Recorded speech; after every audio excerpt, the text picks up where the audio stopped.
Bastards with heroes rise. The dying world's too mighty skies. Crushing head with power we fight. Strength that breaks you night in the night. Where the brawn meets the brawn. The story told in this love imagination mode. With every stroke, adventures unfold. Peace in my soul, soul and soul.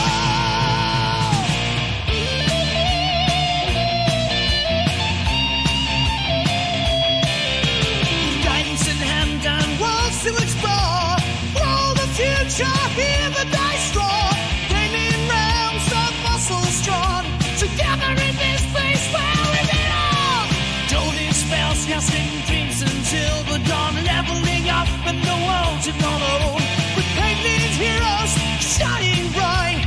Venturing onward in the endless night. Where the brawn meets the brawn. The story's told in this realm of imagination mode. With every stroke, the vengeance unfold.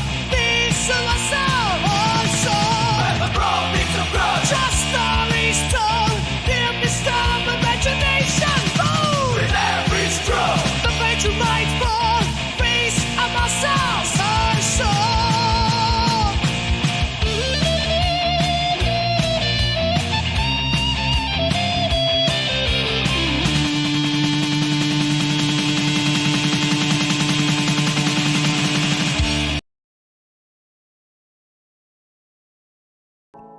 Hello, hello, hello. Welcome one, welcome all. Let's move the cable out the way as we do every week. Throw it over there, just in case we need it for later.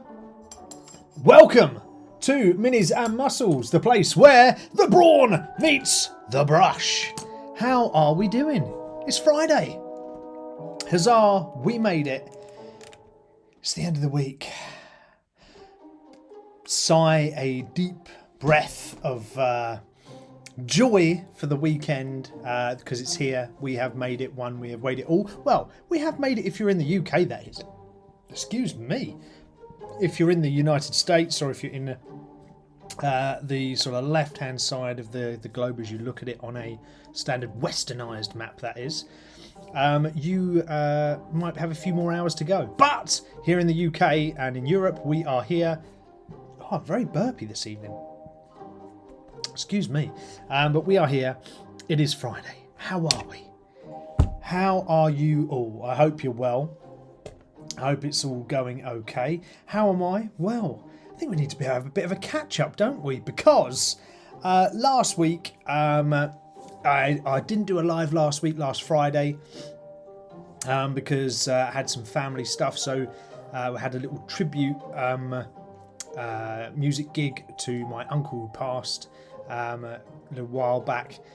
So yeah, it was lovely to go to that and to see all my family, so that was good. So that's the reason why I wasn't here. However, I'm here this week and we're ready to go. What have I been doing since I spoke to you all last? Well, I did spray our ogre miniature in black, so he is ready to go. So we're going to start painting him in this session today. So there he is there, looking all lovely. So that's what we're going to paint in today's session, our ogre. We will continue with that. What else have I done? Let's have a think. Played a couple of games of Warhammer and won 2 of them. So very happy with that. I played a game with my Sisters of Battle Army in Warhammer and I beat my buddies. What did he play? Did he play Grey Knights? He played Grey Knights, I think. Yeah, so won that, and then I played Space Marine, my Space Marine army, and I played my friends Tyranids, and I won that one. So yeah, both very good games. I played that. Haven't played D&D. Unfortunately, we had a sort of a little break where people were sort of away with work commitments. So we had a summer break, then we had one session, then we've had like a little break again. So it's a bit frustrating, but next week is D&D, so that is good. Aside from that, what else have I done? Oh, I have started playing World of Warcraft again. So if any of you that are watching play World of Warcraft, I play World of Warcraft Classic. So the classic version, the one that I played 20 odd years ago. So I'm playing that again. So I'm doing that, and I've got my character. I've sort of remade my character that I had 20 years ago, which is quite nice. And I'm playing. Oh, for those of you who might want to know. Oh God, now I've got to remember. I think I'm on the Netherguard Keep realm. I think the Netherguard Keep realm in the EU servers. I think it is. But yeah, that's what I'm doing, and I've been playing a fair amount of that. Just sort of sporadically, really, like an hour here, an hour there. But that's going well. Apart from that, I'm just trying to think of any other geeky things that have happened. I haven't painted a huge amount recently. I've got a load more Space Marines that I've almost got to completion now, so that's good. I've still got a lot more to do, so as usual, the pile of shame is always big. Greetings, Steve. You hang out in the Barrens, don't you? No, I don't hang out in the Barrens. No. Hey, JPC, how are you, sir? Hope you're doing well. I hang out currently in... well, I did make my way over to Stormwind City. So I started my World of Warcraft character as a night elf. So I'm over on a place called Albadine at the moment. So I need to make I have made my way over to the Dwarven stronghold and to the human stronghold, so I made my way over to those two cities, which is pretty good. But yes, that's what I'm doing on that one. For those of you who don't play Warcraft, it might not make any sense. So Warcraft is a massive online, multi-online player game. And it's got, well, back in my day, the servers were really, really busy. Like, you would see other players' characters all the time. Now it's not so popular, and it's died down quite a lot. There's nowhere near the amount of people playing it that there used to be. It used to be rammed. JPC saying played a jerk mage for years on Horde. Oh, dirty Horde player.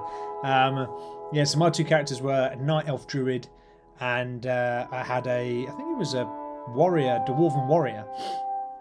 So years ago, my night elf druid was like level 68 or something, and my dwarven warrior was about 20 something. It wasn't very high, my dwarven warrior. But yeah, I'm trying to recreate my youth. So I'm going back 20 years and playing that, which is nice.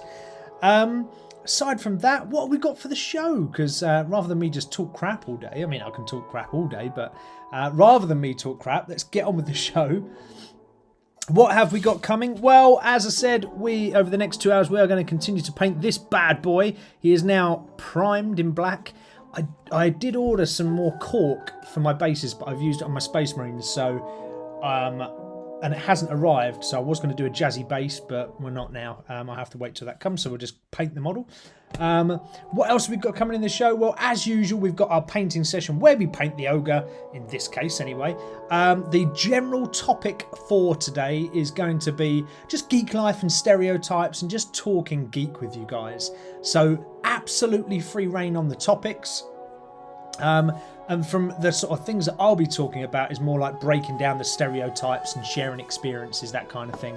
So it's all about the geek today, or the nerd, however you want to call it. So we'll be talking about that. Our muscle moment is the one habit you should do to improve your recovery. And then the hobby horror is I'm actually going to see if this works or not, because it depends how many viewers we have at that point. But to ask you guys about some hobby horrors so we can chat about your hobby horrors. Ah, hello Melissa, how are you? Welcome. I hope you're doing well. So yes, so that is what we're going to do over the next 2 hours. Oh, Love Heart's coming in. So I need to change over my camera to get the top down view. Oh, we don't want to view that. We want to view down here and get in on this bad boy. Let's just move that back a bit. I didn't position my camera too well here, have I? Let's just sort that out. There we go. Okay, so this is our bad boy. In fact, let's change to this one. That should be better. This is our bad boy model that we're going to be painting today. That is what he looks like now. He's all built and he's primed. There was a big sort of crack across the shoulder here. I've filled that with some green stuff putty, and sort of covered that over, so that looks all good now and golden. And it's just about cracking on. So fingers crossed, you guys have got your water. So if I just bring that up to the top right of your screen, got your fresh water ready, got your wet palettes ready to do a bit of painting. I've got mine ready. I did prepare today. Let's get some brushes out and let's start some mini making, shall we? So, there we are. What I haven't asked you guys is, how was your week? How have you been since I've last been on and seen you all? So, for those that are in the chat, JPC, Melissa, how are you? How's your day been? Has it been a good end to the week? So drop it in the chat. Let me know how your week has been. What interesting things have you been doing? I'd really love to know what interesting things you've been doing and how it's all been going. So drop it in the chat and let me know whilst I mix up some brown. I'm going to mix up some brown paint first because I'm going to do this little wagon that's on his shoulder. That's the first thing I'm going to do. The wagon and this sort of canvas net that's across the top. So I've got some brown coming. The brown I'm going to be using is Morphang Brown. And for the canvas, I'm going to go for this sort of Rakash flesh colour as well. So I'm just going to mix those two up. In case you hear a weird vibrating sound, that is my paint mixer, not anything else. So we've got those two colours there. I'm going to apply a load into my wet palette so we can start off our session. So as I mentioned, today's topic is all about the sort of world of geekery, sort of geek life stereotypes. Oh no, I haven't got any paper to dry my paintbrush off on. Dang it! I'm going to have to go back behind the black screen of death to grab some. Bear with me. Huzzah! I am back. There we go. So Melissa's saying in chat she's getting ready for some games later. She's been playing Halo. Oh, Melissa, have you been playing the original Halo? Is that what you've been playing? Oh, I remember that well. I didn't have Halo because I never had an Xbox. But my best mate, Neil, he had an Xbox. And I used to go over to his a lot and we used to hang out loads. So I played a load of Xbox over his and Halo with Neil and his brother Patrick. So yeah, played loads of that as a kid. Very good game. Right, so here we go. So I'm just going to start to apply just this sort of off sort of flesh tone onto here, really. I'm not sure if I like it or not though. Already applying the colour and I'm like, not sure. So I'm not worried too much about any of the sort of netting that's going across here because I'm going to paint over that anyway. So I'm just going to apply this first colour and just see what it looks like once it's dry. It will need a second shade though because it's quite thin. So we are going to go over that. Oh, you've been playing the original. You've got the Master Chief Collection, so you're playing in order. Oh, man. That was a banging game. The multiplayer in that, the amount of hours I spent on that multiplayer with my buddies. Gee whiz. That was epic. Really good game. I didn't really play the one player much.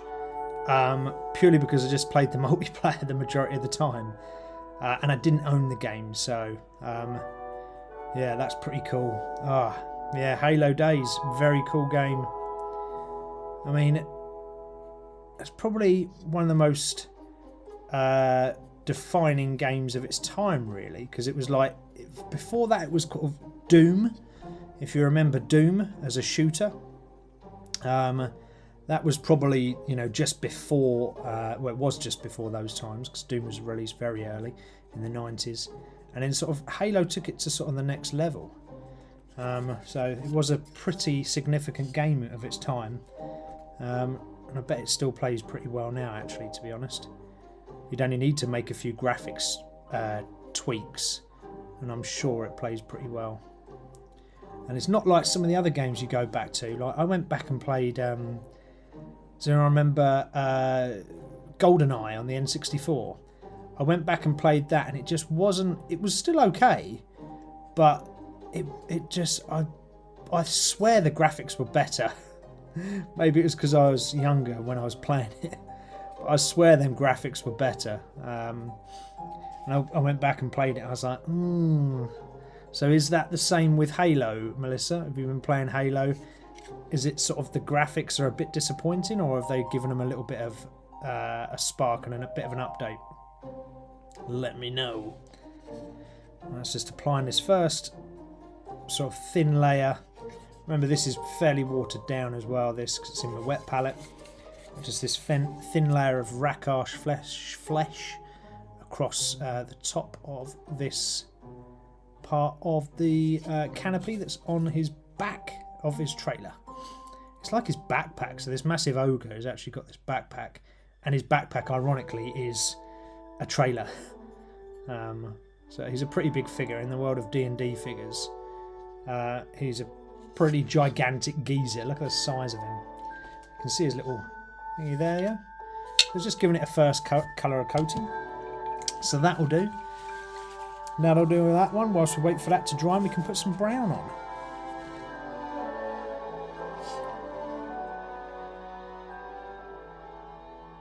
There we are. Yeah, so I do remember playing Halo a lot. It was a good game, but I wonder if it would still cut the mustard. I'm having doubts now. Now I'm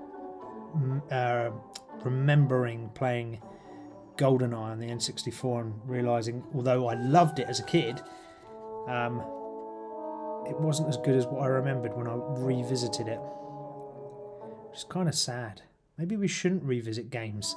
There you go. There's a question. First question of the night. Should we or should we not revisit computer games of our past? So that's kind of inspired by me re-picking up World of Warcraft after a 20-year hiatus. And then Melissa's talking about playing Halo. So maybe should we or shouldn't we play computer games of our past? Is it good to? Is it not good to? Because as I was saying, I've played some computer games and relived them, and like the N64 GoldenEye was not very good. Although I say that, I've played Mario, the original Mario, a fair amount, and that's banging still. I'd play that all day long. Especially Mario 3. Mario 3 was the nuts. Loved Mario 3. Possibly the best Mario. Debate me on that. Mario 3, the best Mario ever. Prove me wrong. Yeah, so what else are we going to talk about? I forgot what I was going to talk about. What are we saying here? In the chat, Melissa's saying, I've got the option to play it with the OG graphics or remastered. Oh, okay. Nice. So I'd probably take the remastered, because I wouldn't want to be disappointed by OG graphics.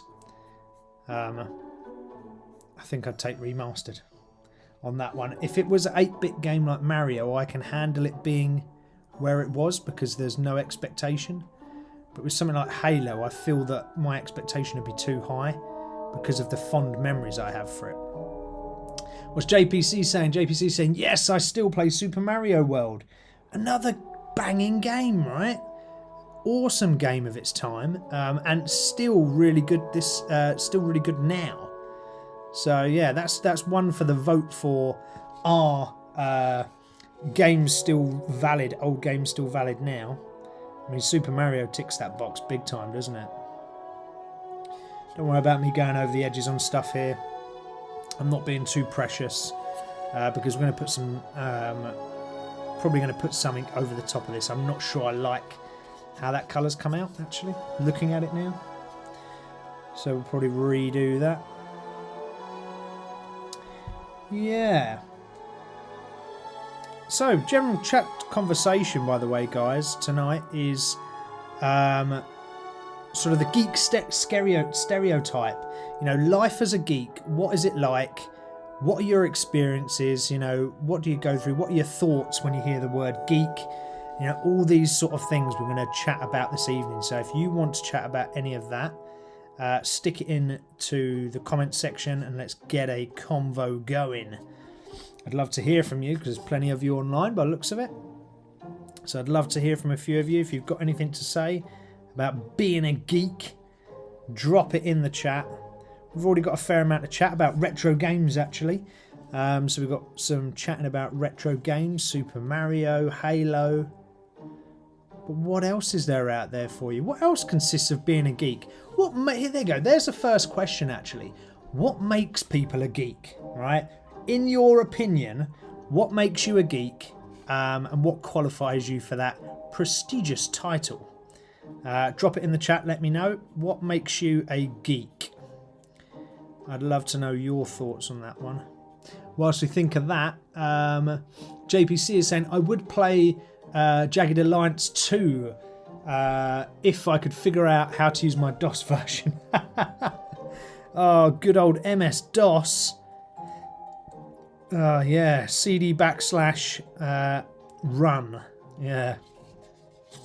All those good MS-DOS prompts and commands you had to have.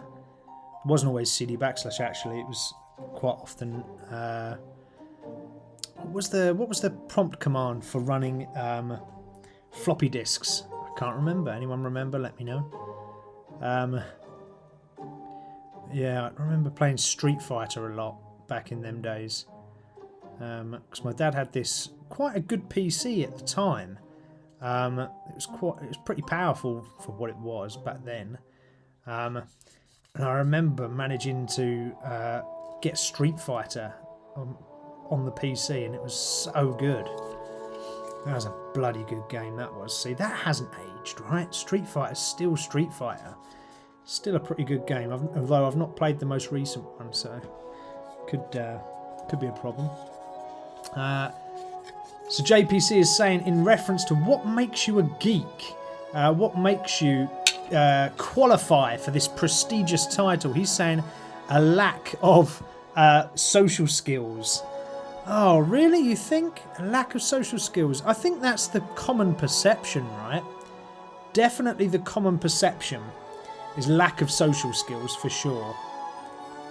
Whether that is actually true or not, I'm not so sure on that. I reckon that, I would say, JPC, on that one, that is the misconception of being a geek. Because everyone thinks nobody's got any communication skills or, you know, conversational skills, whatnot. But actually, quite often geeks do. I reckon more they just hide behind the mask of the stereotype. Yeah, I'm pretty sure. What else makes people a geek? Drop it in the chat. Let me know. dir/P. Yes! Oh, man. 486 DX2, baby. Math coprocessor. Oh, you're saying that's you, JPC, as in lack of social skills. Again, I disagree. You're exceptionally chatty on the chat. You're a good contributor to the channel. You know, how's that? A lack of social skills. I mean, social skills can be taken in a variety of different ways as well. It doesn't have to be, you know, straight up talking with everybody.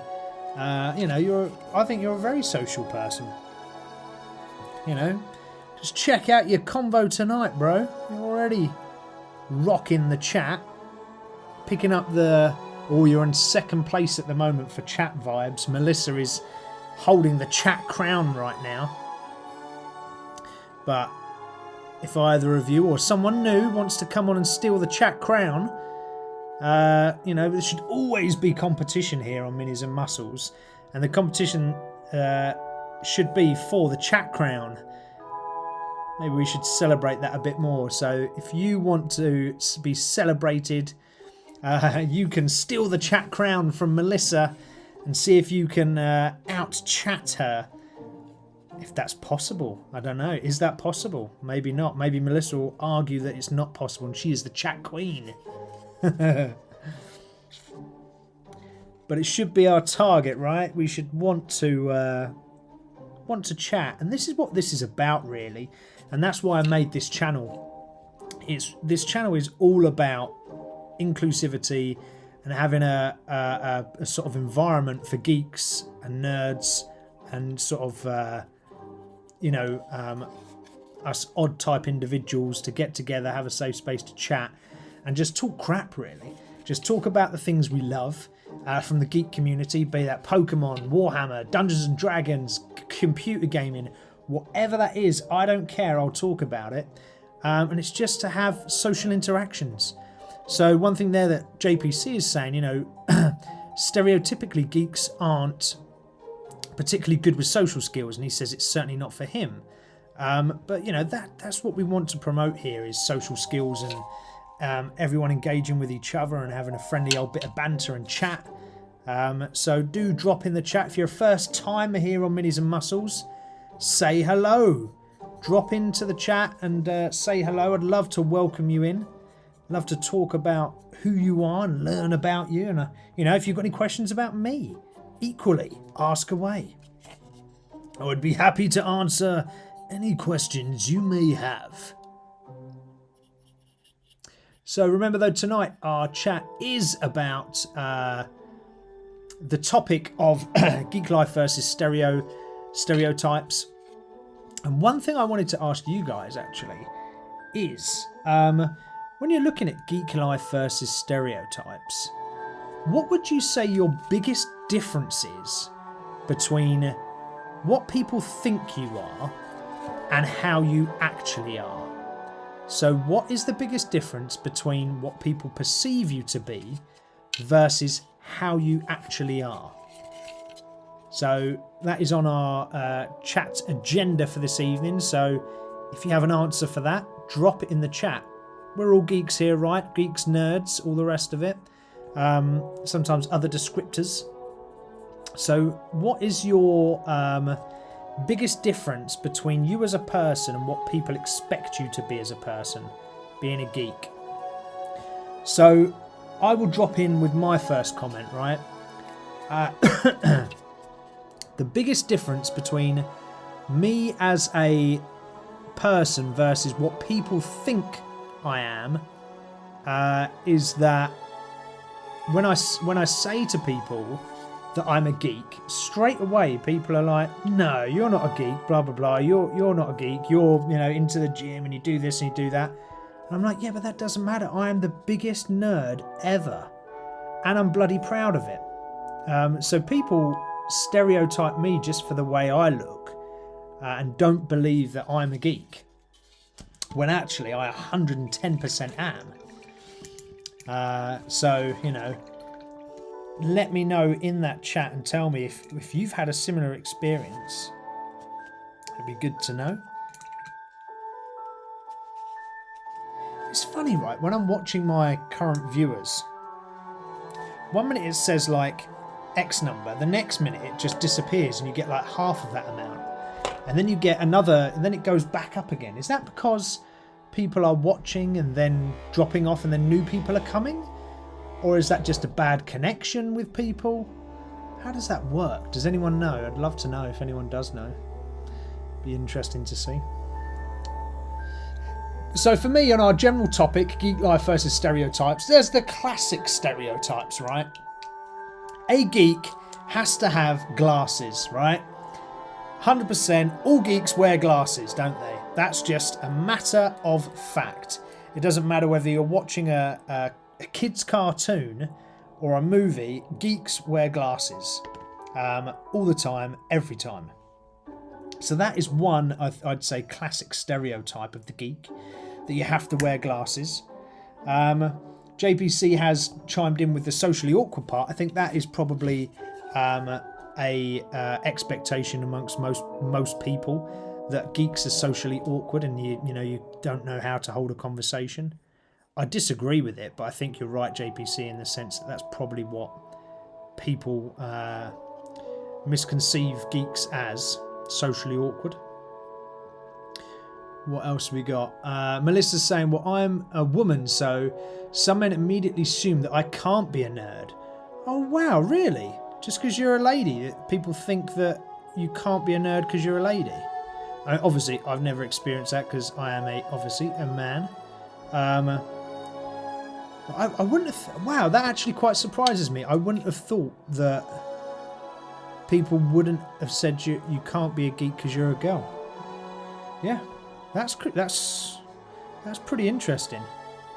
So what do they think then, Melissa, that when you're sort of talking to people about what you do, and what do they say? Like, oh no, you can't be a... Do they just say you can't be a girl or can't be a nerd? Sorry, you can't be a nerd or a geek because you're a girl? Or do they give reasons why? Do they say, oh, because, I don't know, girls like dresses or something equally as stereotypical? That quite shocks me though. I wouldn't have thought people would think like that. But they obviously do. So what we're going to do with these wheels, I have painted them silver, right? But I'm going to rust these up. I'm going to get the rust out and put a load of rust over these at some point. Just to make sure they look old, rather than they look all shiny. And if you haven't got rust, good product to use for rusting or aging, you can get some sort of pigments, sort of dust. So that's quite good. That's quite easy to apply, and it's just you almost sprinkle it and lather it onto the Mini where you want the rust to appear. It's almost like dust, and it just sort of clings to it. You can use that. I'm not a massive fan of pigment though, because I've never found that I'm that good with it. So I kind of cheat and use Dirty Down Rust. Dirty Down Rust is a pretty good rust effect. Looks good, looks realistic. And you just literally throw it on and it does all the work for you. And we'll use that later. So I'll show you guys what it looks like once it's on.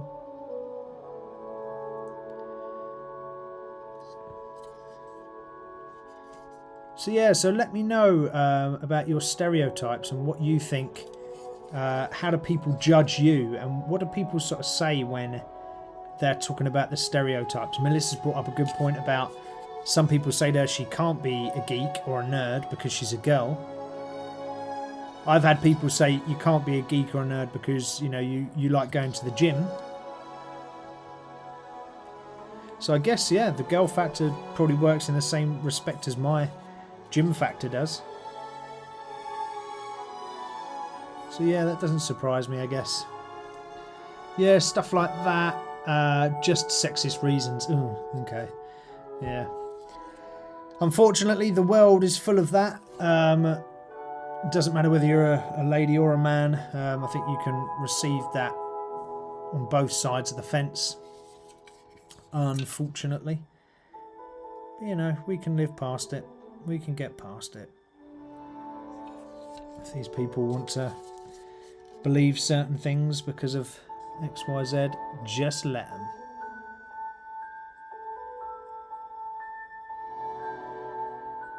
Tell you what, I should have probably painted this whilst it was off in pieces. It probably would have been a lot better because there's a lot to paint on this. And there's some really hard to reach areas. There we go. Yes, what other stereotypes are there for being a geek? We've had glasses, socially awkward. What about the sort of basement dweller? Someone that sits in their room, that's a darkened room, never escapes from it, and just, you know, sits there in front of a telly all day. That's probably quite a good stereotypical stereotype, if that makes sense, of what a geek is. Someone that sort of sits in a dark basement, never comes up for air, but doesn't wash clothes and things like that. I think sometimes geeks can be sort of labelled as grotty or dirty type individuals because it's sort of geeks are seen as people that can't, you know, they're sort of inept about looking after themselves. I think that's probably one, right? So they can never look after themselves or do anything like that. That's probably a social stereotype for geeks. But it's not true, guys, is it? None of my viewers here on Minis and Muscles are like that. It's not true.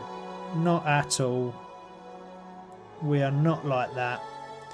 We are clean people. Hey, I'm a clean freak. I can't even leave the house without having a shower. I don't know how some people get up in the morning, they don't wash. I have to wash. Have to wash every day. Can't leave the house not washing. That I find that gross. So I always wash before I leave the house. So that's not me. I'm not a dirty grebo that doesn't wash. What else have we got? What about, like, thinking of how geeks are and how geeks are seen? What about, you know, the evolution of the geek?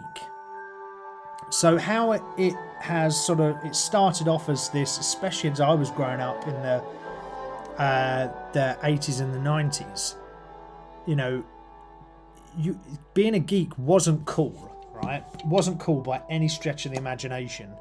So, you know, I would play football or soccer for our American audience. I'd play a lot of sports because it wasn't cool to be a geek. If you were a geek, quite often you would get bullied, right? But I used to like geeky games. So I would like watching... I'd never played Warhammer as a kid, but I liked watching people play Warhammer. I liked playing card games like Magic the Gathering. And what I found is that geeks got real hammered and bullied in school. And if you were a geek, you got it freaking hard. So I kind of like to defend the geeks a little bit, because some of them used to really get some stick. And I remember a couple of times sticking up for the geeks, you know, when they were playing Magic the Gathering or whatnot, and the cool kid would come in, the supposed cool kid, and give the geeks a load of shit, and then I'd be there to back the geeks up and sort out the cool kid and tell them to pee off. Can't stand that kind of bullying kind of stuff. It's not right. Not right at all, I tell you. Righty. Yeah, so geeks started as that. There was a reason why I was talking about that, right? Geeks started many years ago as this sort of weird phenomenon, right? That you didn't want to be. You couldn't be a geek, because if you were a geek, you'd have got bullied to hell. Whereas now things have changed slightly, right? Do you agree with me, peeps, that actually now being a geek is seen as quite a cool thing to be? Would you agree with that? Being a geek is a cool thing to be? Or is that a bit too much of a strong statement? Being a geek is a cool thing to be, yes or no? Drop it in the chat, just a yes or a no. Drop in those comments, yes or no. Being a geek is a cool thing to be. We're talking about 2025, right? Not talking about your childhood growing up. I sort of said that certainly throughout my childhood, being a geek was not a cool thing to be. But what about now in 2025? Is being a geek a cool thing to be? Yes or no? Drop it into the chat. Drop it into the chat. Come on, let's light up the chat box. Help me, help you. I don't know if it's helping you, but I don't know whether it's viewer engagement helps. This makes it more interesting, though, right, when everyone joins in. When there's people that are in the chat, and I don't mind people that are in the chat that don't chat, but it's quite nice when people do, because it helps encourage me to talk more bollocks, and then it sort of helps as well for other people to feel confident enough to talk. So, come on, drop in the chat, yes or no. Is it cooler now to be a geek? Is it cool now to be a geek in 2025? Melissa's dropping in already, so our number one chatter, our number one chat butt, she's dropping in to say, yes, it is cool in 2025 to be a geek. I'm sort of on the fence. I'm not sure. I need being persuaded by you guys. I'm still scarred from being a geek as a kid, I think, and it not being a cool place, right? Being a geek as a kid was not cool at all. It was pretty terrible. But is it cool now in 2025 to be a geek? Yes or no? Drop it in the chat. Just the one word. That's all we're looking for. Yes or no? Drop it in the chat whilst I mix up a next paint. What I was going to paint next, because I'll come back to this cart and we'll finish that once that's all dry. But I was going to paint this little cow that's being hung up here by the Goga. Ugh. So we'll paint the cow. We've got a nice sort of cow colour. And no, for anyone in the chat, I'm not going to go black and white. I'm just going to go one colour. I'm going to go simple. Remember, here on Minis and Muscles, we're not about painting and making something into, you know, the most amazing piece of artwork. What we're here about painting is painting minis, not at speed, but with relative speed. Getting them onto the table, making them look nice for the table so you can play your games, because you know, you don't want to be stuck painting models for 10 years unless your object is purely to paint. The majority of the time painting models is for a game. So what we do here is we paint models nice and quickly to get them on the table ready for a game. So maybe this guy will be used in the Dungeons and Dragons game that I'm participating in at the moment. Or maybe I might write him into the script of, not script, but the sort of game vibes for the next game that I run. So I've got a big bad boss, because he looks pretty awesome. So yes or no into the chat, drop it in there. There's plenty of you watching. Is it cool to be a geek in 2025 or not? Yes or no into the chat. Come on, drop it in there. Tell me what you're thinking, peeps. Don't be shy.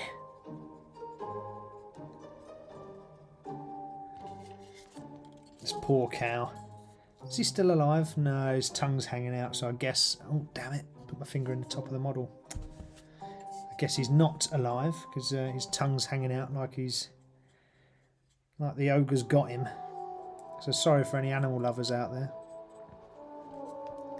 There was no cows harmed in the making of this model. I promise you. So again, with this, it's quite easy, really. This is easy painting. This is nothing stressful or difficult, right?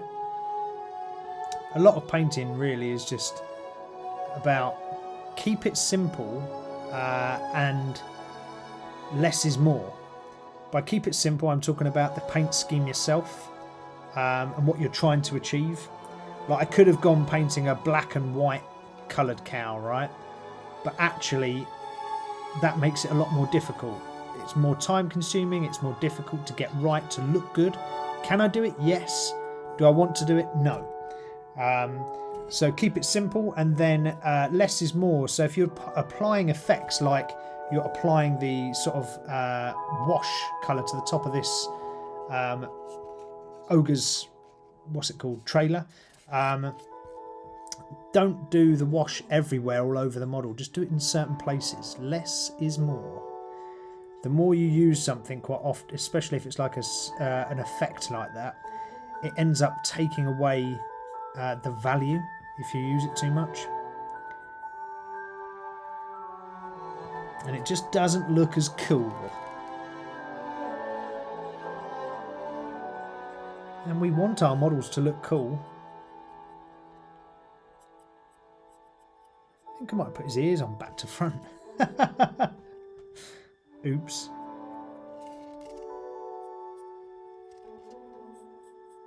I don't know, are the cow's horns above or below? They must be below the ear, because that's where they are here. Yeah, maybe. Alright, so our general topic for tonight. Oh, hang about, we've got some more chatting. Sorry guys, didn't recognise that. So Butterfly Horse is saying, I reckon so, as in it's more better to be a geek nowadays in 2025 than what it was a few years ago. Thank you, Butterfly Horse, for letting me know. Optimus D is saying programs like Stranger Things is probably helping, but still no. When people like Taylor Swift date geeks rather than millionaire football stars, it won't be. Oh, okay, got you. Yeah. Got you. Okay, that makes sense. So Optimus is saying it's better than what it was, but it's not cool to be a geek still. Okay, got you. Yeah, agree. Like, social media stars will hold sway in the world of young people because, unfortunately, because young people will do exactly what the social media idols do, whether that is good or that is bad. So yeah, I completely get what you're saying there, Optimus. Sad, but I think possibly true. JPC is saying geek is still not cool. It's just that some of the things are acceptable now that weren't before. D&D is not geek anymore. Ah, stamp collecting is still geek. Look, how do you know, JPC, we don't have stamp collectors on this show, all right? How do you know this? Huh? Are you sure you don't know? I will let you into a secret. I have some stamps. Admittedly, they are D&D stamps and Warhammer stamps. So the Royal Mail here in the UK released some limited edition Dungeons and Dragons stamps and some limited edition Warhammer stamps. I got all of those. Of course I would, because I am a geek and a proud one. So I bought those stamps. Yep, I got Warhammer stamps and Dungeons and Dragons stamps. But I also agree that some things are cooler nowadays than what it was. Optimus hit the nail on the head. I think it's the influence of things like what's it called? Stranger Things, or maybe Lord of the Rings or Harry Potter, right? So these geeky subjects that, you know, certainly through the 80s and 90s as a kid for myself, if you liked those sort of things, actually you probably you wouldn't have been it wouldn't have been accepted socially, certainly not as much as what it is now. So I think, yeah, the rise of Stranger Things has helped. Oh, talking of Stranger Things, who is ready for the next Stranger Things series that's happening and coming up very, very soon? So what is it, October 5th or something it starts? Who is ready for Stranger Things? New season. I recently rewatched all of the Stranger Things episodes just so I was ready and prepared. So I've rewatched it all recently, and I watched it back, and crikey, there's some good seasons. There was one season that was slightly ropey, but the rest was marvellous. And I must say, I absolutely loved the season with the shopping mall. That shopping mall, for some reason, just took me back, like, to being a kid again. I was just like, oh, this is so cool. So yeah, Stranger Things, who is ready for that new season coming up? That's going to be really good. I'm looking forward to that. And I certainly think Stranger Things has helped the Dungeons and Dragons brand for sure, in getting more mainstream, in being more accepted. Because it's a telly show, all of a sudden people are saying, oh, it's a telly show. Yeah, I know Stranger Things. Yeah, D&D. Yeah, that's cool. And it's like, what? People have waited all this time to watch telly for it to become acceptable? Yeah, it's crazy. I find that really crazy. I don't know if you guys do, but I certainly find that really crazy. It's kind of mad, but is what it is, right? With that thinking, actually, and sort of TV shows making things more acceptable, or movies making things acceptable. Look at Harry Potter, did the same, right? The book was popular, but it was the what's it called? Movies that really made that come to life. And will it sort of have another regeneration when the TV show comes out? Warhammer is going to drop, I think, next year on Amazon as a TV show. Is that going to open up Warhammer to, you know, potentially millions of people that would have never played before, never given it a look, because it was on that geeky sort of culture. But now, because it's on a TV show and Henry Cavill's involved, people will go, oh, Henry Cavill's involved. Oh, okay, it must be okay to play then because he plays it. So that's all right. You know, are people going to adopt that? Who's to say? Sorry, I was out of camera then. Right, there's a bit of brown onto the cow.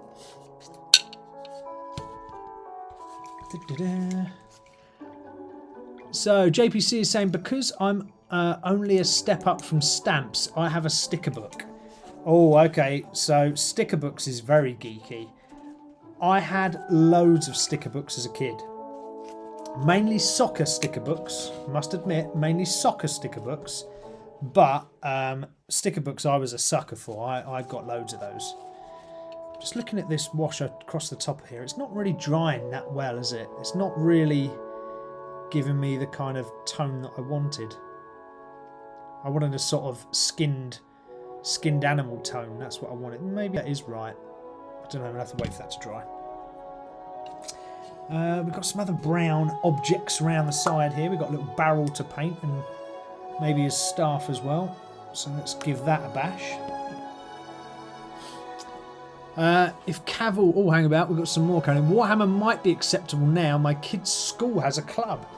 Wowzers. So, talking of Warhammer school clubs, right? If you work in a school, Games Workshop will donate to you for free a load of models, the rule book, and paints and things like that for your school. For free. Absolutely for free. To get your kids involved in playing Warhammer.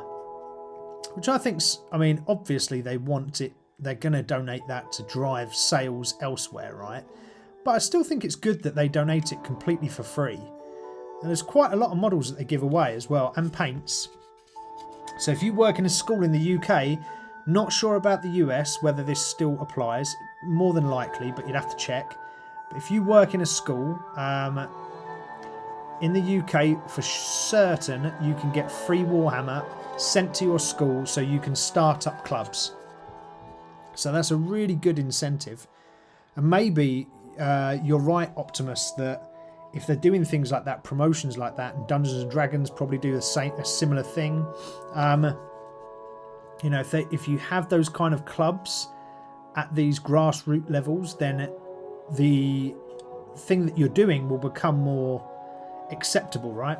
I don't think it will completely negate the geek the geeky side of it, because I think there's still going to be people that will go, oh, you play Warhammer, or oh, you play Dungeons and Dragons. You know, there's still going to be that kind of attitude to it, but it will allow more people to get into it, and the more people the better, as far as I can see. You know, all we want is more people doing the geek stuff, because that's the fun stuff, right? That's the good stuff. And geeks are cool people. 9 times out of 10. There's always going to be a toxic geek, but the majority of the time, geeks are cool. I mean, just look at me. Surely, I'm the epitome of cool, right? The fact that I've just said that proves that I'm not. So all we're doing on our model so far is we're just getting some base colours on some certain things. So we've done that little wagon at the top. We're just doing the cow. We've got that barrel. I'm going to do his staff now. So it's really about just applying some colour to the model, just getting a bit of a feel for how it looks, because then we can decide what we're going to do for the rest of the colour. So on this staff, I'm kind of dry brushing, kind of not, because I don't want it to be as brown as everything else. I want it to be a bit sort of dirty looking. So I'm just dry brushing over the top with the same brown that I've used on the barrel, but you can see straight away that it's not as prominent in terms of colour.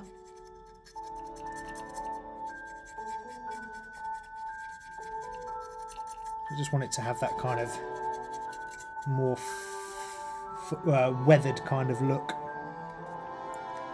Like it's an ancient staff that's been around in his ogre family for the last 30 years.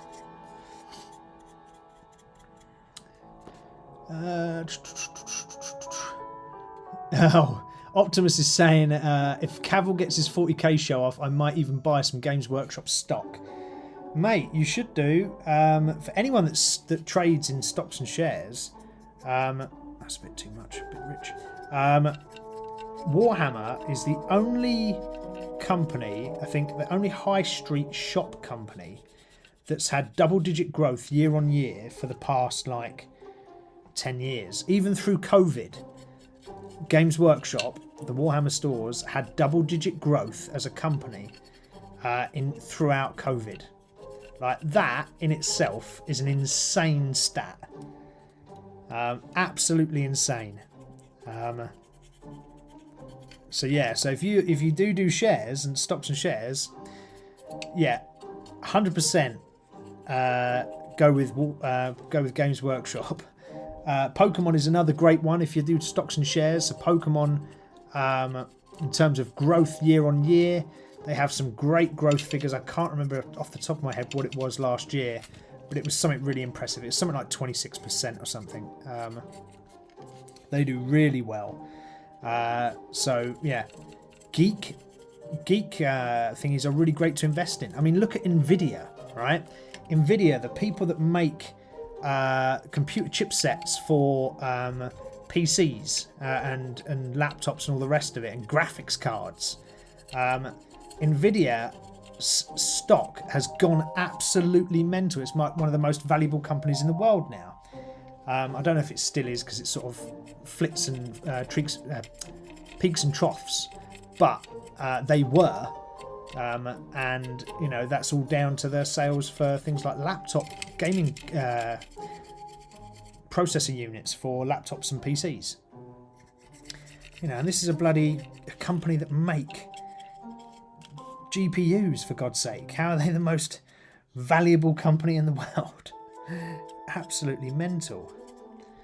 If you ask me, I think that's pretty crazy that they're the most valuable company. But, you know.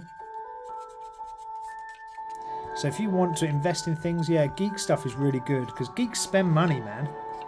Like, I was in the office the other day and I was talking to one of the ladies.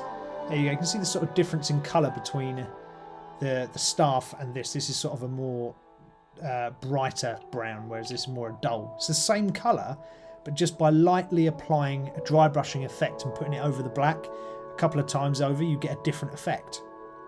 So well worth trying if you haven't done that before. That's just painting on the brown, that's dry brushing the brown on. And it looks like a different colour. Yes, I was talking to a lady in my work, and her other half has just bought a new PC, and her other half and her are geeks, and he just paid like $4,500 for his PC. That's crazy money, right? Absolutely crazy. But people pay it. Geeks pay money out. So if you're going to invest, absolutely 100%, I think there's plenty of geek things out there that you should invest in, without a shadow of a doubt. They're very, very good. I'm just mixing up some grey because I want a grey for his wolf skin or bear skin pelt that he's got on his shoulder. He's got a bit around his arm as well. So we're going to do that. What else we talk about with the sort of geek life and stereotypes? Do we feel that... and I put this sort of topic into my schedule to talk about because I wasn't sure whether it was or not, but interesting nonetheless. Are hobbies like painting minis, role-playing games, retro gaming, are they like badges of identity, do you think? Do you think people proudly wear these badges of identity, like because they're a retro PC gamer, or because they're a tabletop role-playing gamer, or whatever? Do you think people wear these geek symbols as sort of badges of honour? That was what I wanted to ask, because I wanted to sort of understand whether or not people think, you know, the whole revival of the geek sort of world, if that sort of thing is seen and worn as a sort of badge of honour a bit. And I don't mean to compare this to, and I don't mean it is a direct comparison, but you know, people will wear I don't know, the LBGTQ flag badges, right? And they'll wear that as a symbol of pride, right? And I don't mean pride in relation to the event that happens every year, but they wear it as a symbol, a status symbol. Do geeks do the same kind of thing? Do geeks wear the symbol of, I don't know, race that they've chosen in Dungeons and Dragons, or do they wear like a Super Mario badge as like a symbol of pride that they are part of that culture, part of that community, and they are one of them? Do you think that's what people do? There's a question for you.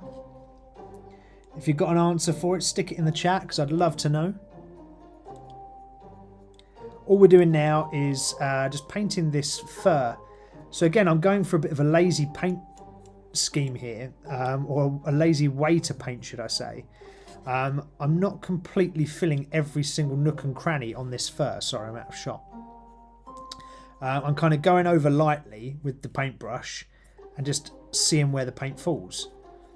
So you'll notice that you'll get a lot of black that's still left underneath, which is absolutely fine, by the way, because it kind of gives you texture and depth, and that's the kind of thing I was going for. It's like a bit of a quick and easy way to paint something with that will look half decent without too much effort.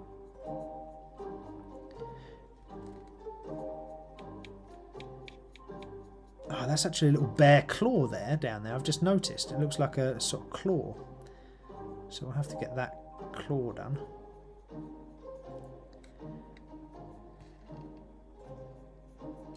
So just by sort of lightly skimming my paintbrush across the top, it's not dry brushing, but it's not too dissimilar in the sense that I'm just trying to pick out the raised areas of this rug rather than every single area. So just pick out the raised areas just so you can make sure that it looks like it's been painted, but you're leaving the recesses so that you've got that depth of the black. Just going around making sure I've got all the little bits that I needed to. Oh, there's a little bit under there that I need to do. Right in the hard to see spot. There's always bits in the hard to see spot on these models, I tell you. That's why, again, sometimes it is easier to paint prior to assembly, so you can part paint things as you build. That is quite a decent way to do it, to be fair, especially if you're going for something where you want a little bit more quality in terms of your painting put in. But look at that, right? It doesn't look awful, right? It just looks like a bit of grey fur. It just gives it a quick and easy effect. It's so simple. And we're going to do the same for this little band around his arm, and we'll do the same for his skirt, or whatever you want to call it. So we'll do the same there. So no one's really talking about the sort of geek symbol of pride and whether people wear the geeky hobby with pride, be that Warhammer, Dungeons and Dragons, Pokemon, whatever. I'm not sure whether they do or not. I mean, cause the trouble is I go to these events, whether, say that's like a Pokemon event, and people there will be wearing Pokemon clothes, right? But this is at the super geeky events, so I would imagine people do. But do people just cut around normally wearing these kind of clothes or wearing these badges or symbols of pride aligned to geek culture? Do people do that everywhere and anywhere? That's what I wanted to know. And if you guys know, or you partake in that, drop it in the chat. Let me know, because I would love to know. So I'm just trying to understand whether geeks sort of wear the culture items as a symbol of pride.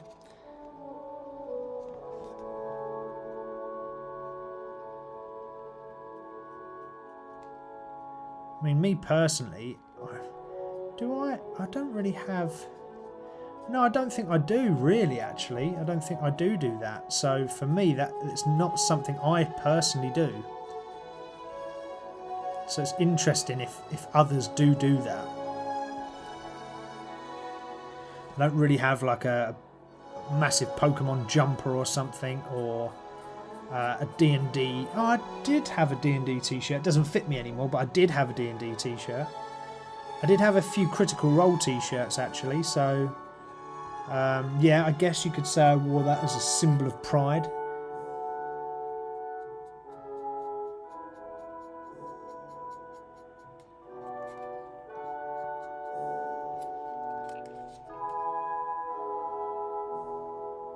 What else should we talk about? About the geek life and stereotypes. What about negative assumptions? Let's talk about, we've talked about a lot of positives, and we always do talk about positives here on the show. But let's talk about negative assumptions of geeks. Drop it in the chat. Let me know, what is the biggest negative assumption that you hear about geeks that frustrates you or annoys you?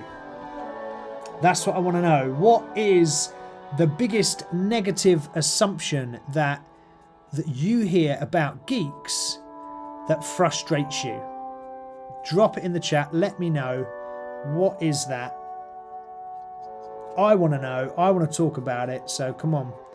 Do not leave me hanging. Let me know. What is the biggest negative assumption about being a geek that you've heard, experienced, encountered, whatever, been part of, that frustrates you, annoys you, has just made you think, oh man, really? They actually think that about me? Or they think that about my friend or whatnot? What is the biggest geeky negative assumption that people make about you because you are a geek? There we go. What do you reckon to that? For a bit of an effect, a quick, easy effect to get that bare fur around his waist, on his shoulder, around his arm, just to make it look simple and easy. Get your brush. Doesn't matter what type of brush it is, really. It needs to be fairly big. Get some paint on there. Do not have too much paint. When I say less is more when it comes to the brush as well.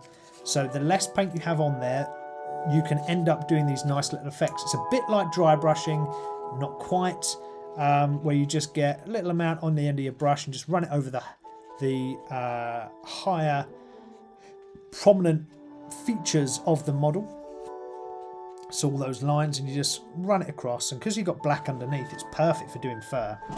Absolutely perfect. So that is good. Right, what about this?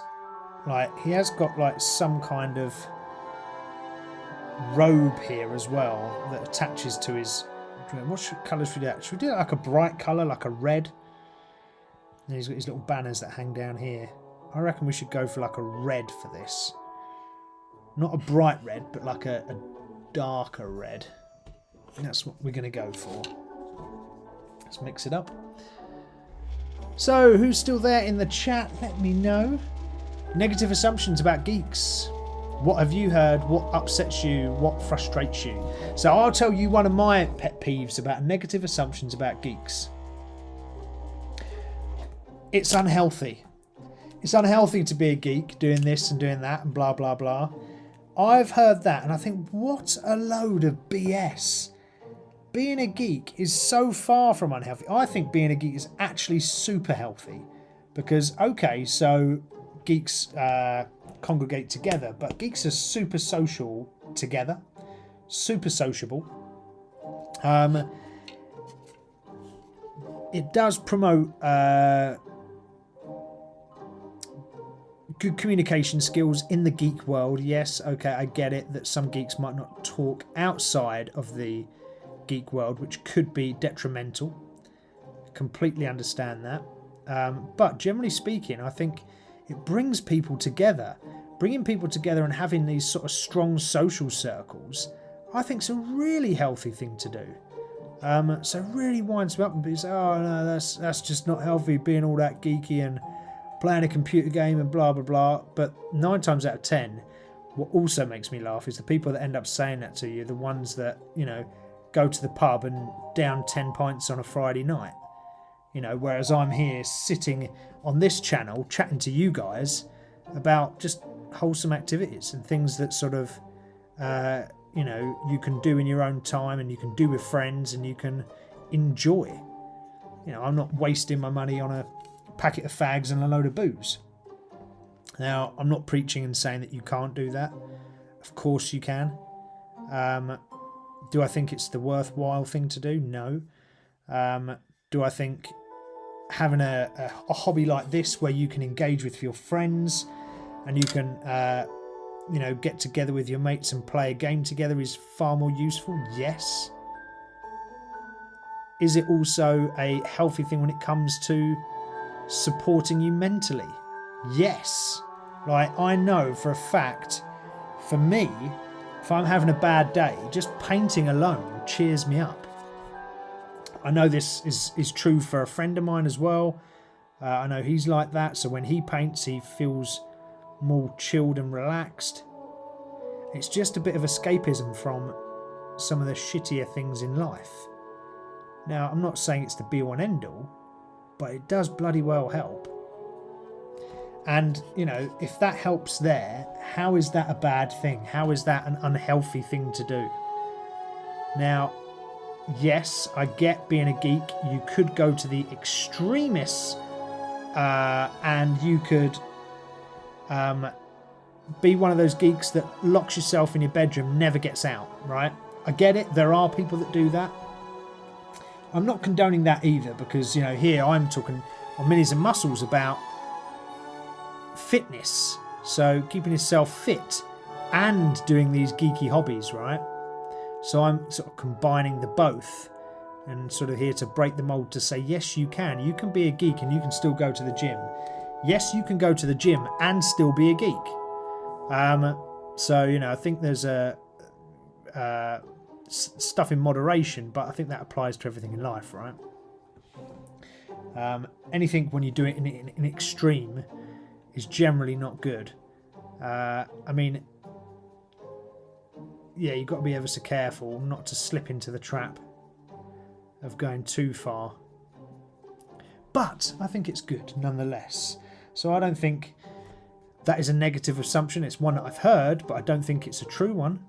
Is there anything out there that you guys have heard? Negative assumptions about being a geek? You know, what have you heard that's out there? What have people said to you that's negative about being a geek? Oh, you're a geek. You must be like, meh. You must do this. You must do that. Any negative assumptions? Drop it in the chat. Let me know. Quite liking this red. I'm not putting it on too thick because I really want the black to come out underneath because I want it to give that sort of darker appearance. I mean, it's a slightly darker red anyway, but I don't want a bright red purposely. So if I put on a fairly thin shade of paint, the black of the undercoat should protrude through.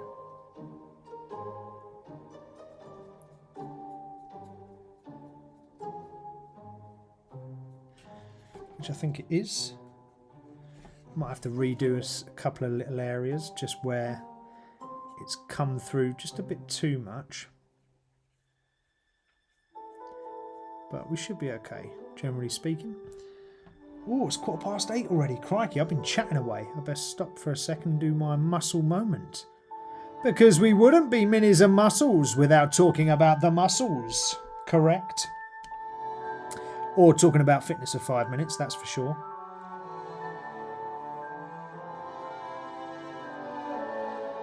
Do you guys actually find the muscle moments useful or interesting or informative?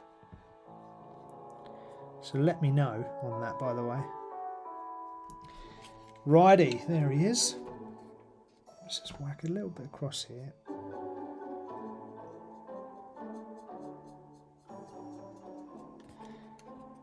And then we will break for our muscle moment.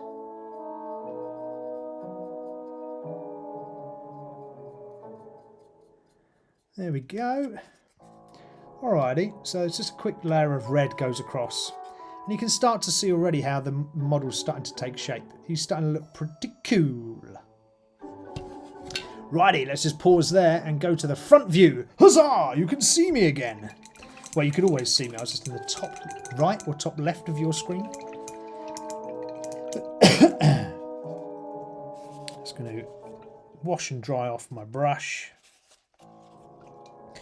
Just to make sure that's all goodies.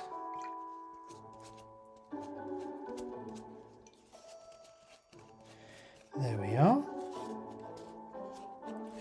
Okay, let's have a sip of water. Ah, that's better. Right. Next part of the show is our muscle moment. We wouldn't be Minis and Muscles if we didn't talk about fitness for 5 seconds. So this is the place where the brawn meets the brush. And we're talking about the brawn right now. And what did I want to talk to you guys about this week? So last week and the week before were kind of focused on sort of the mental part of fitness. So your sort of attitude, your positivity, how you're feeling mentally towards doing fitness. Now, that's closely linked to the habit that you must improve on to improve your recovery. And that habit is 3 simple steps to recovery. That is sleep, hydration, and stretching. Sleep, hydration, stretching. Okay, so sleep, absolutely vital. I've just got a new spanky new watch just to monitor my sleep. So I sleep really badly. One of my problems is that I don't get enough deep sleep in my sleep cycle. Deep sleep is the recovery part, or one of the big parts to help with recovery and muscle growth. I don't get enough of that. I only get about 15 minutes a night. That's really bad.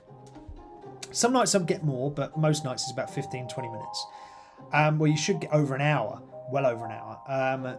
So sleep is the restorative part of your recovery as a whole, and you must get that through sleep. 7 hours generally is right for most or majority of people. Some people can get away with less, some people require a little bit more, but if you said 7 hours, that's probably your golden mark to hit. If you get a little bit more, it's never going to hurt. But just don't end up doing 17 hours worth of sleep, because that's never going to do any good for anybody. So 7 hours is a minimum, and make sure you're monitoring your sleep so you understand how your sleep cycle works, because you could be getting 10 hours sleep, but it could all be in the light part of your sleep, and that's not doing anything for you. So check it out. Okay, if you want to know more about your sleep scores, things like Apple Watches, Garmin watches, they will all tell you and monitor your sleep scores for you, or you can just have a little Google and see what consists of your sleep, and you will find out there. We could go into real deep, and it could take about an hour's worth just to cover the four factors, but we're not going to do that here. Second part to getting on top of your recovery is hydration. I know someone that doesn't drink any water, and when I say any water, they probably drink a cup in 2 days.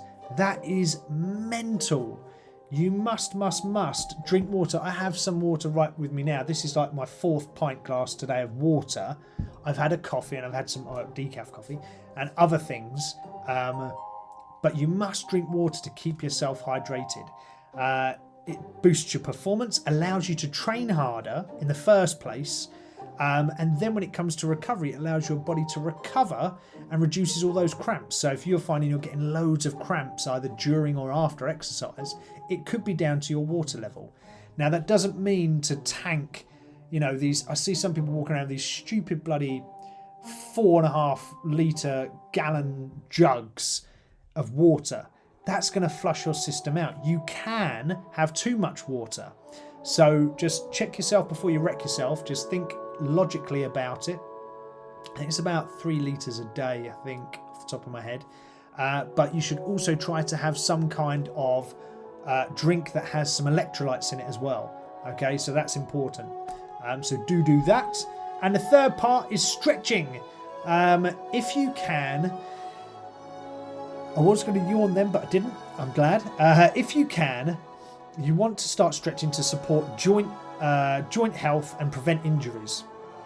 What my recommendation to you is to fit one stretching session in a week. 45 minutes to an hour is more than enough. Just get yourself laying down on the carpet floor. You don't need a roll mat or anything, yoga mat or anything poncy like that. Just lay down on the carpet, and just start with some really basic stretches just to alleviate any of those cramps, any of those tight muscles. Because if you go into a session, regardless of what it is, you will do what I did. Here's a great example. I did a weight session, and then I went to play five-a-side football, soccer, and then I ended up tearing both my hamstrings in one go. I sprinted down the end of the pitch to get the ball, because I was playing as a striker, and I tore both my hamstrings there and then. That is purely because I'd trained hard in my weight session and then gone to gym. It's a bit of overtraining, but I was dehydrated and I wasn't stretched, and I tore both my hamstrings. I couldn't walk. So make sure you stick in some mobility and flexibility into your sessions. There you go. There's my 3 tips for staying fresh in your fitness. Now back to the painting. Here we go. So if you've just joined us, welcome to Minis and Muscles. We are here painting our ogre. This is what he's looking like so far. We're just throwing a few base colours on, really, just to see how he takes, how the model takes to the paint, and just see how he looks. Just before we were talking on our muscle moment, and that's where we just talk about fitness for 5 minutes or so as a little break from the painting. I just want to finish off this little bit of red around here.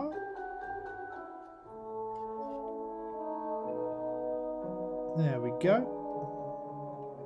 So if you just joined us, today's topic of conversation is all about the sort of geek life versus stereotype. How have you found it in the world? What's it been like? We've spoken about your classic stereotypes, things like, geeks are just people who have no social skills. Geeks are people that wear glasses. Geeks are this, geeks are that.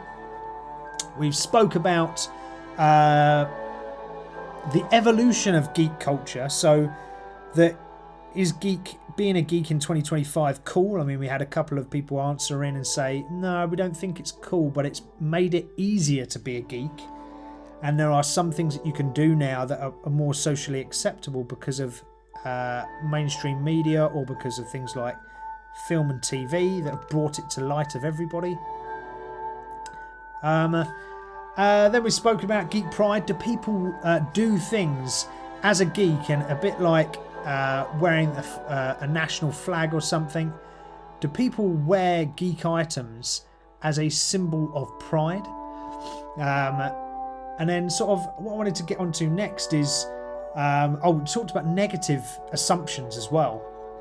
So what are the things that everyone has found they've heard about being a geek, and why it's not good to be a geek, and what are all the negative assumptions? Geeks are smelly, or geeks are stupid, or whatever it is people have said. So we spoke about that. My voice is a bit sore this week, actually. Never do so much speaking till I'm online with you guys, chatting away. Just checking the chat. If you want to drop in on the chat tonight, feel free. I would love to hear from you. So whatever it is you want to talk about, if it's something about today's topic, jump on in and say hello. If it's something that's not on today's topic, but it's to do with the geek world, jump on in and say hello. Or if you're new to the channel and you just want to say, hey, I'm new here, I will give you a shout out. I will engage in conversation with you. Scintillating conversation with you, should I say. And we'll have a good old chin wag about what's going on in your world.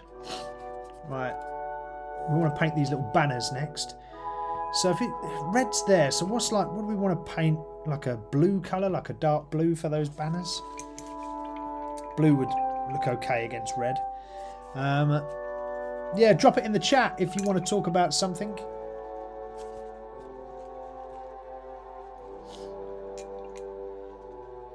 So earlier, one of the viewers brought up stamp collecting, right? which is kind of geeky. Now, if we were to rank all the geeky sort of things that we do, you know, and give it a sort of a top 10 of geekdom, what do we think the geekiest thing we could possibly do is? That's what I want to know next from you guys and girls that are online. That's on the chat, and I can see a fair amount of you. What is the most geekiest thing that you can do? That's what I want to know. Most geekiest thing, drop it in the chat. Tell me what it is. What do you think? So someone brought up stamp collecting earlier. I think it was JPC brought up stamp collecting. Yeah, absolutely. I think stamp collecting is pretty formidable on the geek challenge sort of table. Sorry, couldn't get my words out then. So stamp collecting is pretty nerdy, right? It's pretty geeky. By the way, I'm not slating stamp collecting at all.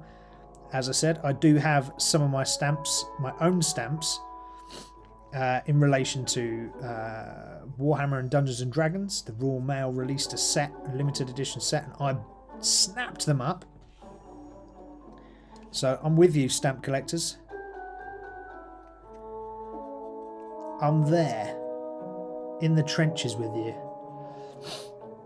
I have a friend who collects programming manuals. Oh man, that's pretty geeky, isn't it? That's pretty sick. That's pretty geeky. So just for anything, JPC.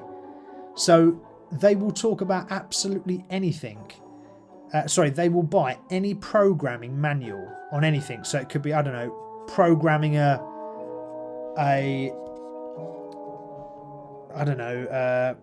programming a PC computer game or something, to programming a electrical cooker. Is that what they do? Is they buy that? I mean, I'm kind of intrigued by this. That's kind of groundbreaking to hear that. I would have never thought that someone would buy that kind of thing, if I'm honest. I'm not slating it at all. I'm just not shocked, but just intrigued by it all. That's an pretty impressive geek collection. So yeah, that's pretty nuts. What's Optimus saying? Train spotting is way worse than stamp collecting. Yeah, I think it's probably on a par, isn't it? At least it's got to be on a par. Yeah, there's a young lad on YouTube that does train spotting it from the UK, and he's quite an amusing bugger, actually, to be fair. I've seen a few of his videos pop up. Does that say something about me? Punch card computer manuals way back. Oh my lord! So punch card. That's what that's the programming manuals he gets. Gee whiz, man! That is crazy. So that JPC is saying that he knows someone that takes programming manuals, which are punch card computer manuals, and collects them. Oh my lord, that is crazy. That is crazy. All right, so we've had. What do we think is the? What do we think is the sort of nerdiest? What about what is the craziest thing that we've seen people collect? So what is the craziest, most maddest thing? And it could be mad because of the value of it. It could be mad because of what it is. I can kick us off. I know a guy that collected motorbikes. So collected motorbikes, race motorbikes. So I know a guy that collected race motorbikes. Now that, for me, is a pretty crazy collection. That's pretty crazy as far as being a geek goes. If you're going to collect something, gee whiz, collecting motorbikes, not just like the bits of it, but the whole bloody thing. And they had to be certain ones, so they had to be like race motorbikes, blah, blah, blah. So that's a pretty nerdy collection. You know, I'm sure he's exceptionally proud of his nerdy collection, but that is pretty nerdy, no doubt. So what else is pretty mad have you heard of? What's the sort of craziest collection you've seen or heard of, and why? Metal detecting, geek or not geek? Do you know what, Optimus? I would love to go metal detecting. I'd love to have my own metal detector and to go and find stuff. I genuinely would. I'd be quite happy about going and doing that. So if you know someone that's going to lend me a metal detector for the day, I'd happily borrow that metal detector and go looking for stuff. I'm not the sort of person that is lucky enough to find really rare items. I'd be the really unlucky one that finds, I don't know, something really bad like a killer's crime weapon or something, you know. So I'm not lucky enough to find cool stuff, but I would still love to give it a go. Just because I just love the thrill of treasure hunting as a whole. I quite liked geocaching. That's a bit nerdy, a bit geeky, right? But geocaching is pretty cool. I quite liked that. I thought it was pretty good. That's quite a big thing. I don't know if it's still a big thing. Is geocaching still a big thing? Is it still? It did have its sort of phase of being super popular, and I don't know whether it sort of faded out or not, but it was super popular at one point. So I don't know if it's still super popular, but I think metal detecting is pretty cool. I quite like that. But, you know, yeah, I think a lot of other people go, that's really nerdy. But I'm open to a bit of metal detecting. What else is saying in chat? Optimus is saying motorbikes are considered cool, though, so I'm not sure if it qualifies as geek. Oh, yeah, I guess. Yeah, I guess. Yeah, you're probably right, actually. I think I class it as geek because of the level of attention this person puts into it. And it's not just, you know, anything. It has to be this and it has to be that. And he knows everything about it. And he's got the race logbooks. Basically, these, like, every bike that he gets has, for example, all of the race data. So the geometry of the suspension. It's got all the gearbox setups for every track that they go on.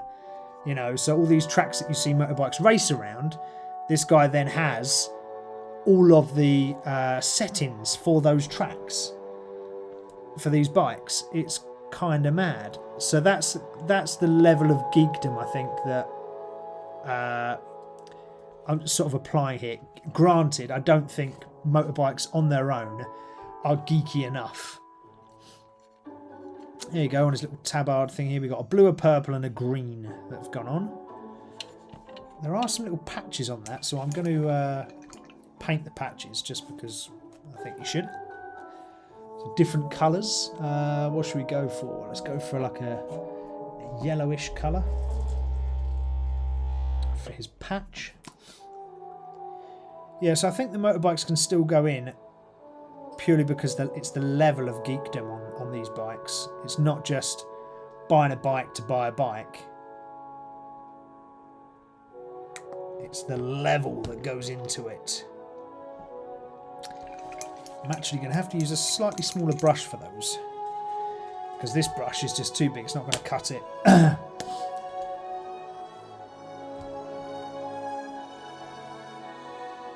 we go. Might even don the geek glasses, the first time for the evening. Butterfly Horse is saying, love a bike. Yeah, me too. I have my own motorbike. I do love it.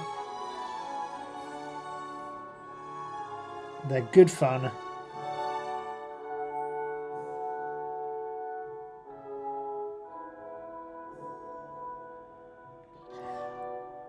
But also can be very dangerous. Motorbikes, that is, but then again, so can life in general.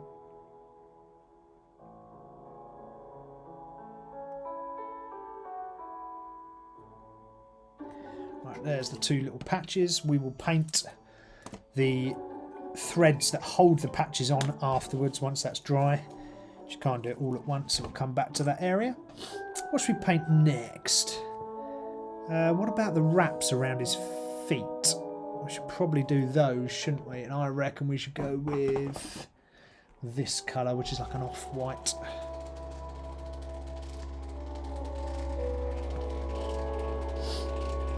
So, next topic on our sort of quest about talking about geeks and what we do as geeks.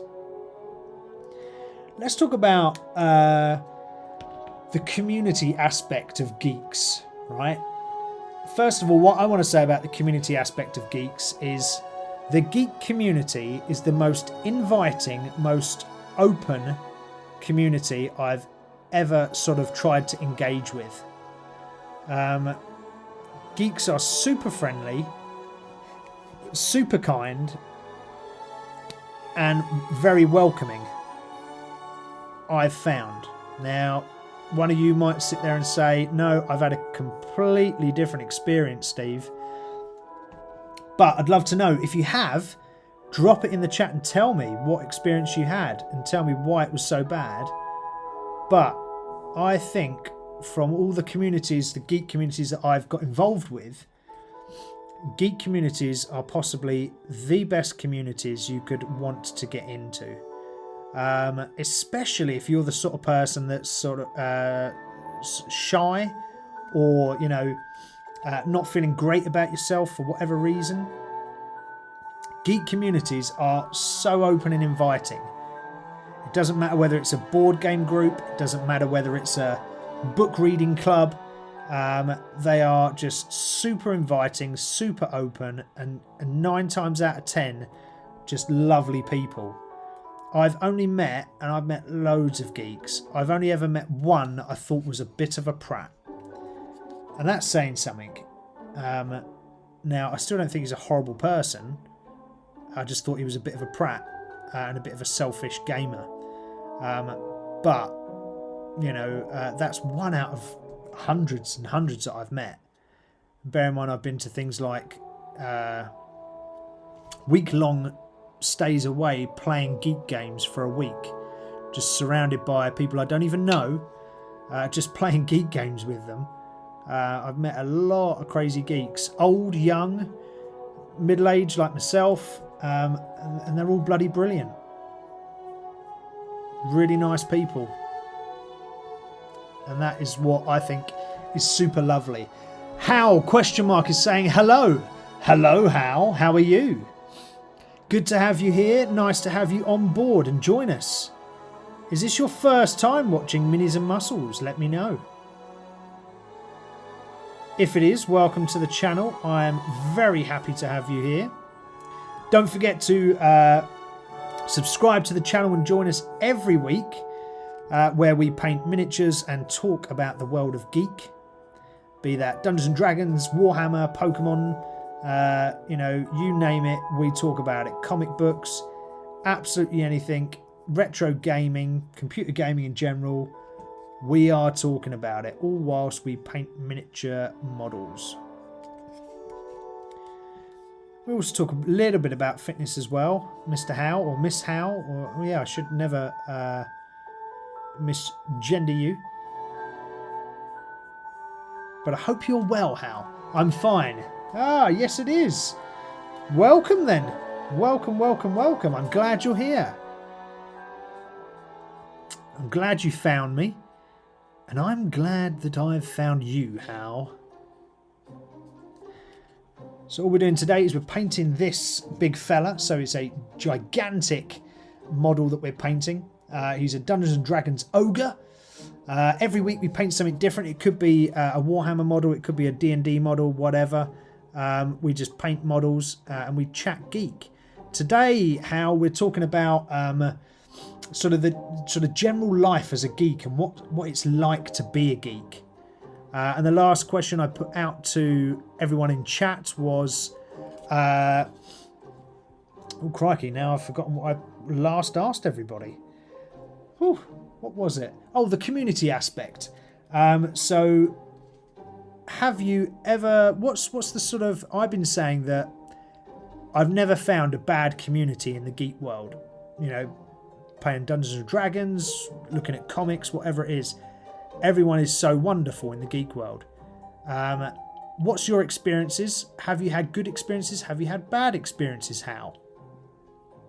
Let me know. And that goes for everyone else as well. Drop it in the chat. Let me know what you're thinking, because I would love to know. Oh gosh, just gone over the line a bit there. But never mind, because we've got to come and do the skin tone anyway at some point, so that's fine. Oh, message retracted. No! Don't retract your message. I didn't even know you could retract a message on YouTube. Well done. So for me, though, when talking about community, geek community, I think the geek community is wonderful. It doesn't matter if I've turned up to an event and been the first timer there. It doesn't matter if I'm a veteran at that event. I've always found people of the geek community to be the nicest people. Super welcoming, super kind, and just awesome people, full stop. I have not had a bad thing. Yeah. I'm work on my own miniature game. Oh, wow. So tell us how you're working on your own miniatures game. Come on, fill us in. Don't just drop that bombshell and not tell us what it is. Can we read about it? Can we look at it? You know, come on. This is a first on Minis-N-Muscles. We've never had anyone do their own miniature board game. So tell me, what is it all about? Oh, we've got some more of these bandages up here actually that we need to do. So I need a bit more of that colour. If you're interested in the colour I'm using for the bandages, it is Wraithbone. Let's just shake a bit of that up. Yeah, so I found the community of Geek World exceptional.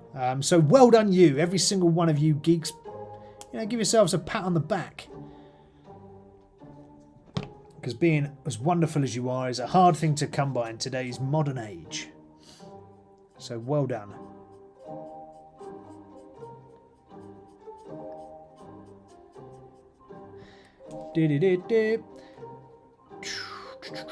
Has anyone noticed, actually, talking of communities, and talking of a sort of topic that we were chatting about earlier, about the sort of shift and whether being a geek is cool in 2025, has sort of people noticed pop culture as a whole has become more geek-ridden, right? So, and what I mean by this is, if you go to your local town, local shops, you will find that even your basic shops that never would have, you know, considered stocking geeky type items are now stocking geeky items. Let's use a UK example here, and apologies if you're not from the UK. We have a few viewers from abroad. So HMV, which typically or traditionally was a music store here in the UK, it sold CDs and all of that, and tapes when tapes were about. So, you know, it would sell generally music stuff. Now, if you go in there, has anyone been into a HMV of recent? It is like the geek sort of epicenter almost. Some of them have retro arcade machines that you can play there and then for free. They do manga, so like manga DVDs and posters. They do D&D. They do Pokemon. They do loads of stuff, even retro stuff as well. And it's very... I found that the geek culture is sort of more and more so being pushed into the mainstream and becoming more available. So that's what I've noticed over the past few years. Has anyone sort of noticed the same thing? Oh, Melissa is back. Hello, Melissa. There you go. You can see there he is at the moment. That's what he's looking like. So he's looking half decent, right? How is saying your game is called Inferno. It's a game about hell. My game is about hell versus hell. Oh, crikey. Okay, sounds very dramatic. So what happens in this game, Hal? Tell me all about it. Tell me all about it. And how does your game have miniatures?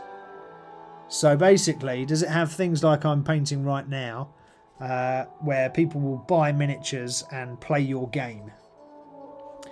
Sounds very interesting. Or is it more like a sort of tabletop role-playing game like Dungeons and Dragons? Again, if it is, absolutely awesome. We love a TTRPG here on Minis and Muscles. Apologies, I've got a bit of a blocked nose this evening, more so than normal.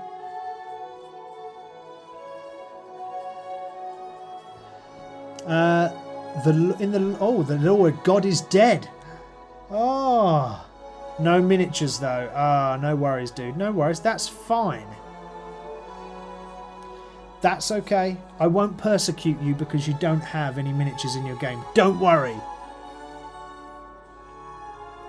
You are still very welcome here on the channel. And I'm still excited to see your game. Where can we play your game? How? Oh, by the way, Melissa, you are now number 2 in the chat competition. So the more people chat, the more you engage with the channel. You can walk away at the end of the show with the crowned champion of the chat. So you might see a little number next to your name. Oh, hello from Argentina! Wowzers! You are our first person from Argentina. So we've got people that watch a show from Germany. We've got people that watch a show from Denmark, America, Chile. Oh, and now Argentina. Oh, Melissa's back on number 1. Oh, so is anyone going to take her chat away by engaging on the chat here?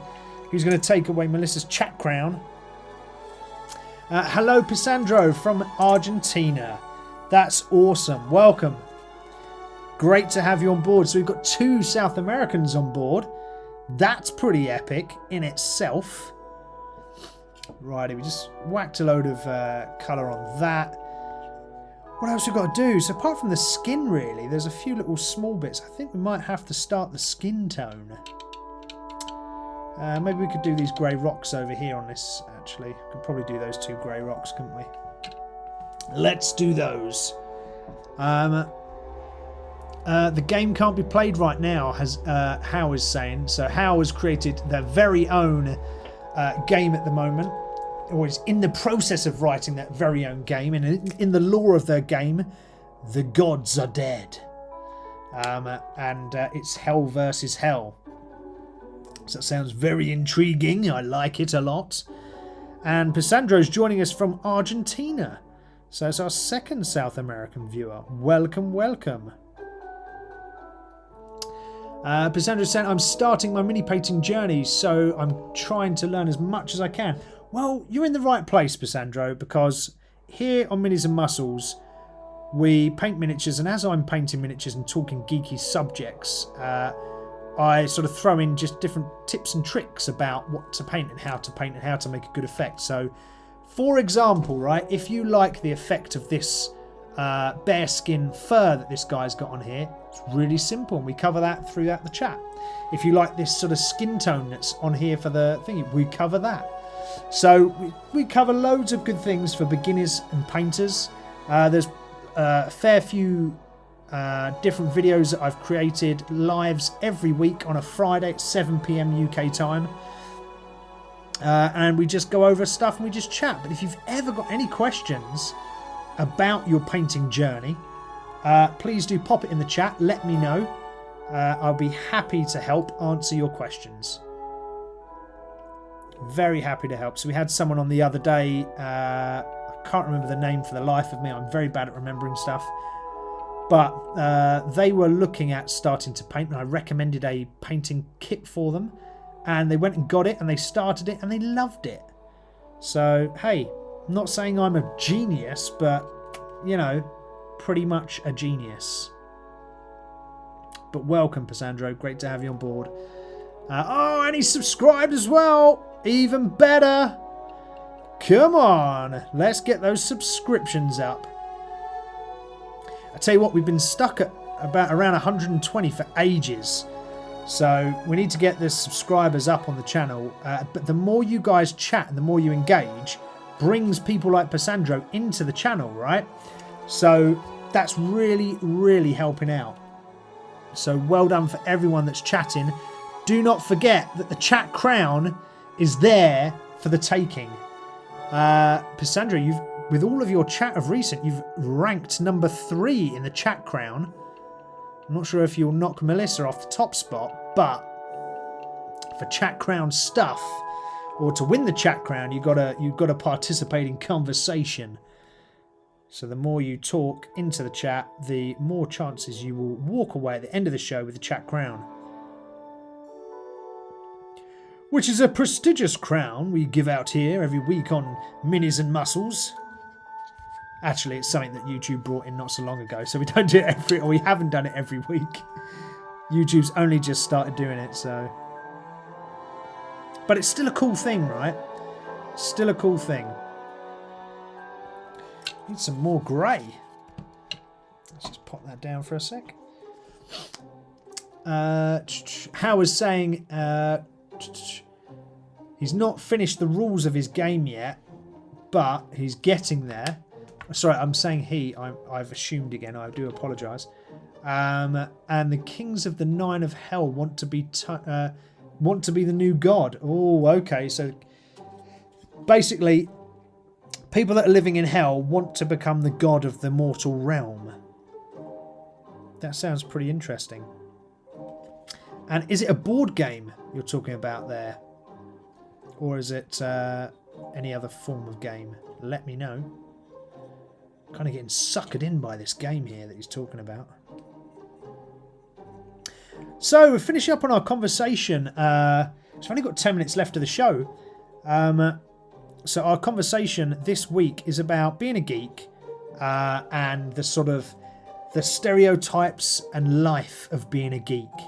So being a geek constitutes of a lot of things, right? It might mean that you absolutely love stamp collecting. It might mean that you collect every single Pokemon card going. It might mean that you love painting miniatures. There's lots of different things, but you know, it kind of brings us into this little niche community that's not open to everybody, but once you're in it, and it's awesome. And that is being a geek.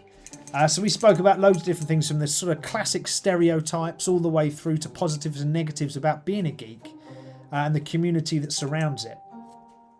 So for the last 10 minutes, let's just have an invitation from me to you guys to talk about geek things. Has to be geeky. And I want you to tell me about anything geek that you're doing right now, that you have an interest in, that you love. Just like Hal was talking about the board game that they're making. I want you to drop it in the chat and tell me all about your geeky thing that you're doing right now.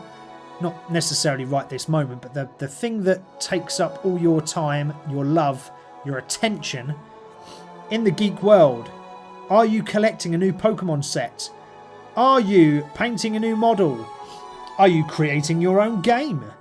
What are you doing? What is the geeky thing that is lighting your fire, so to speak? Not literally. What is the geeky thing that is lighting your fire right now? What are you enjoying?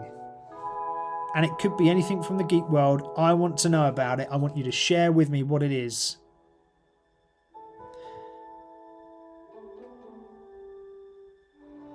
So for those that are more interested in the painting side here, for Pissandro, for example, all we've done with this model, right, this was completely black, so we undercoated in black. The reason I've speak about this a few times, but the reason why undercoating in black is so good is because you can do things like this really easy technique to get this fur look. It's super simple. Undercoat in black enables you to paint over the top, and you might be able to leave the black in the recesses of the model, which then give you depth on your model when you're painting it, right? So for example, on here, on the you can't quite see it because of the light, but you can see all the dark patches coming through on the bottom of this tree, right? This tree that he uses as a big club. It really helps. So undercoat your models in black. So if you're starting off, I would 100% recommend it. You do need a good light though, so you need to see what you're doing. But undercoat in black is for winners. And if you're just starting out, there's plenty of different models to collect. I don't know what ones you're going to collect and what you're going to go for. I can't paint as much as I'd like because I'm super busy, but I'm in 2 bi-weekly TTRPG groups. Fantastic. That's pretty awesome. Well, you may find that painting becomes a passion and you drop a TTRPG group and you do a little bit more painting perhaps. But TTRPGs are super geeky and super wonderful. What are you playing? Are you playing D&D, or are you playing Call of Cthulhu, or are you playing Aliens TTRPG? What is it you play? I would love to know. What else we got going on in chat? How is saying it's a war game. Nice. JPC is saying he's posted the Demon Prince into the Discord. So for those that are new here, we have a Discord channel. You can find the information on how to join, which is in the information tag on my YouTube page. You will see a link in the information page of the YouTube section that will tell you where to go, and you will find the link there for Discord, and you can join the Discord and post about your miniatures. You can talk geek with me and everybody else throughout the week in between shows. So that would be good if you join the Discord, if you like. There we go. We just painted the anvil that's on the top of his staff. So what else are we saying? OG, anyone want to make miniature to the game? I well love it. So you want people to make miniatures for your game? Is that what you want, Hal? That would be pretty cool, wouldn't it, to be fair? You never know. Piet is saying one is D&D and the other is Ultraviolet Grasslands. Oh, I've never heard of that. So you say, oh, awesome tip. I've been using grey primer. To be fair, you can prime in anything. However, for easy effects and to be able to get away with a lot, black is the way to go. Trust me, it's the king. I have an Inferno Discord server. Oh, very cool, Hal. Very cool. Oh, just having to reach across there to get a paint.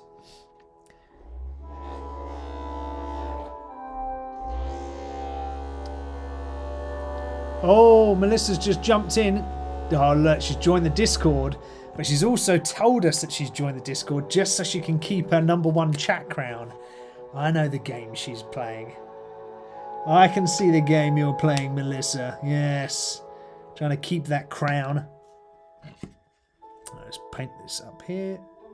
I don't know if this is going to work because I've gone for a darker brown, but I don't know if it's going to stand out enough from the tree. So brown and brown, you see.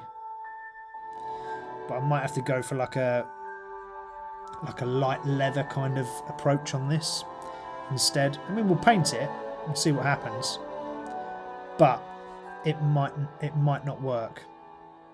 And again, as long as you're painting quite thin. So Pissandro, when you are painting, my good friend, make sure the paints that you're using are thinned down and they're not really thick. Get yourself a wet palette. A wet palette looks like this, look. So you can see my colours in the wet palette. It keeps the colours alive longer and it thins them down. So that means when you're painting onto your miniature, you're not slapping loads of colour on there. Because the lighter and thinner your paints are, the better effect you will get. Trust me. Throwing the tips out tonight. Throwing the tips out. I think we might stick with that brown, actually. It looks slightly different in real life. You possibly can't see it in the camera, but in real life it does look slightly different. But these straps on this, I think we're going to have to go with like a leather look. So we're going to have to go with a lighter tone followed by a shade. So let's just wipe that off. Right, well, I tell you what though, guys, it is 1 minute 2, so we're going to finish up the show. I'm just going to reach across here. Get the lid for my wet palette, put it across. So that's what he looks like after one session of painting. right? One session of painting, me chatting a load of crap to you guys and talking away, and this is what it looks like so far. Okay, not too bad at all. Let's go back to our front view. Huzzah! Hello! I can see you all. Welcome, welcome, welcome one, welcome all. So JPC says tiara. What is that? Is that your number 2 crown? Is it the tiara? Howard saying I play Warhammer 40k. So do I. I love Warhammer. Look, I've got a load of models here that literally sat on my desk that need painting. I've got loads over here that have been painted. Look, that are cool little Space Marines. I love Warhammer. So I was just talking at the beginning of the show how I played 2 games in the past week or so. And I won them both. So huzzah! One was a good win for my Sisters of Battle, the Adepta Sororitas, and one was a win for my Space Marines, which I play Ultramarines. If anyone want to me in Discord, my name is Hal. Okay, no worries, Hal. We will look for you in Discord. But if you join our Discord server, the Minis-N-Muscles Discord server, you will be able to link up with everyone on there, and you can chat and talk, and you can invite people to your Discord. Pisandro is saying, I'm looking into making a wet palette myself. And if I like it, I may buy the Army Painter XL. Yeah, so this is an Army Painter one. It's the small one, not the XL. I think this is actually good enough. This is, I think, in the UK. I don't know about Argentinian prices, but UK prices, this was about £14, British pounds. So whatever that works out over your side of the water. But the small one is more than good enough. You get like a little tray to put your brushes in and bits. And then obviously you get loads of pads and stuff to go into your wet palette. But yeah, you can make your own one. It's not quite as effective, but it still works. I just quite like this. It's very handy. It's in its own little box. It's ready to go.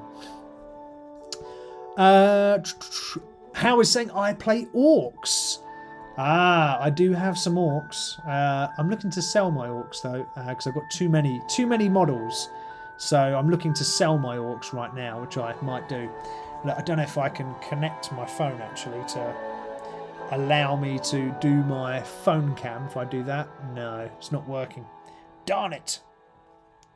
But I was going to show you my orcs, but I can't, unfortunately. Well, that is the end of the show. It's been a great show, peeps. Every Friday we are here on YouTube, Minis-N-Muscles, the place where the brawn meets the paintbrush, where we talk all things geeky. Make sure you're subscribed, especially you new guys. Subscribe to the channel, please, please, please. Make sure once the video drops, which will be straight after the stream, you like the video, comment on the video, all helps the algorithm. Share with everybody you can. Share with everyone. Your mum, your nan, everybody. Share the channel with them. Get them on board. I love you too, Melissa. Good to have you on board. And you've still got your crown and it's the end of the show. I don't think anyone's going to steal it off you now. But thank you thank you all for joining. It's been an absolute mega stream to have you here with me. I've enjoyed so far painting this big boy. He's coming along nicely. We will continue with him next week. Remember, 7 PM UK time here on YouTube. I will be here. Hopefully you will be here for that show. Have a wonderful week. Nice to meet you too. Pisandro, great to see you. I will see you all next week. Geek it out, okay? Geek it out. Get outside as well. Do some fitness. Get out there, do some fitness, do some geeking, and enjoy your weekend. Have a wonderful one.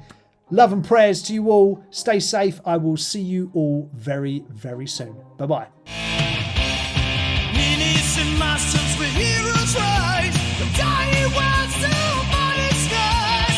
Rushing air, with power we fight. Strength that breaks you, knife in the night. Where the brawn meets the brush. The story's told in this love imagination mode. With every stroke, adventures unfold.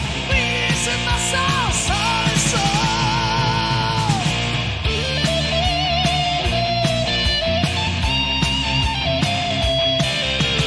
Guidance in hand and worlds to explore. Roll the future, hear the dice roar. Gaining realms of muscles drawn. Together in this place where we belong. up and the world to follow. With painted heroes shining bright, venturing onward in the endless night. Where the brawn meets the brush, the story's told in the storm of imagination mode. With every stroke, the factors unfold. These are our soul. Where the brawn meets the brush, the story's told in the storm of imagination mode. With every stroke, the fate to